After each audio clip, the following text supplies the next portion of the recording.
ஆக்சுவலா நிறைய பேர் ஒரு தூத்துக்குடியில ஒரு பெண்ணை வந்து கற்பழித்து கொலை செய்யப்பட்ட விஷயங்கள் வந்து நிறைய பேர் கேள்விப்பட்டிருப்பீங்க. நானு இந்த விஷயத்துக்கு நீ ஒரு திமுக காரனா என்னடா பதில் சொல்லணும் அப்படின்னு பார்க்கும்போது, இது தனிநபர் ஒழுக்கத்துக்கான ஒரு சீர்கேடான ஒரு செயல். எல்லா இடத்துலயுமே போலீஸ் போட்டு பாதுகாக்க முடியும்னு கேட்டீங்கன்னா கண்டிப்பா முடியாது. ஒவ்வொருத்தருமே, ஒவ்வொரு ஆண் மகனுமே தனக்கு விருப்பம் இல்லாத ஒரு பொண்ணை தொடும் ஒவ்வொருத்தருமே இந்த உலகத்துல ஒரு குற்றவாளி தான். இவங்க எல்லாருக்குமே எப்படி ஒரு முடிவு என்ன பொறுத்த வரைக்கும் கொடுக்கணும்னா, கண்டிப்பா இந்த கேஸ்ல இருக்கிறவங்களை பிடிச்சா கண்டிப்பா என்கவுண்டர் தான் போடணும்.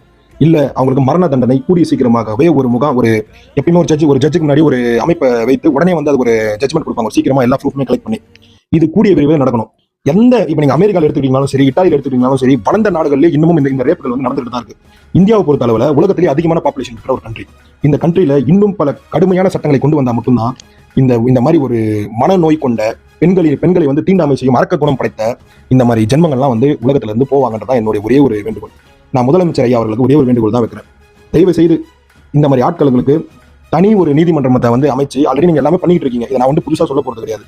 6 மாத காலத்திற்குள் இந்த மாதிரி ரேபிஸ்டுகளுக்கு உடனே தண்டனை கொடுக்குற மாதிரி ஒரு சட்டத்தை கொண்டு வரணும். இந்தியா முழுவதுமே பேசிக்கிட்டே இருக்கிறீங்க, பல கட்சிகள் பேசிக்கிட்டே இருக்கிறீங்க. ஏன் இப்போ இங்க எதிர்கட்சியா இருக்கிற அதிமுக, பிஜேபி எல்லாருமே அவங்க ஆட்சி காலத்துமே ரேப்புகள் நடந்திருக்கு. அன்னைக்கு அவங்க ஒரு சட்டத்தை ஏத்தல, இன்னைக்கு இவங்க சொல்றாங்க, அவங்க சொல்றாங்க. இன்னைக்கு நிறைய பேர் தண்டனைகள் கொடுத்துட்டு இருக்காங்க, அது வரவேற்கத்தக்கது. ஆனா இது பத்தல. இவங்களை மாதிரி ரேபிஸ்டுகளுக்கு இது பத்தல.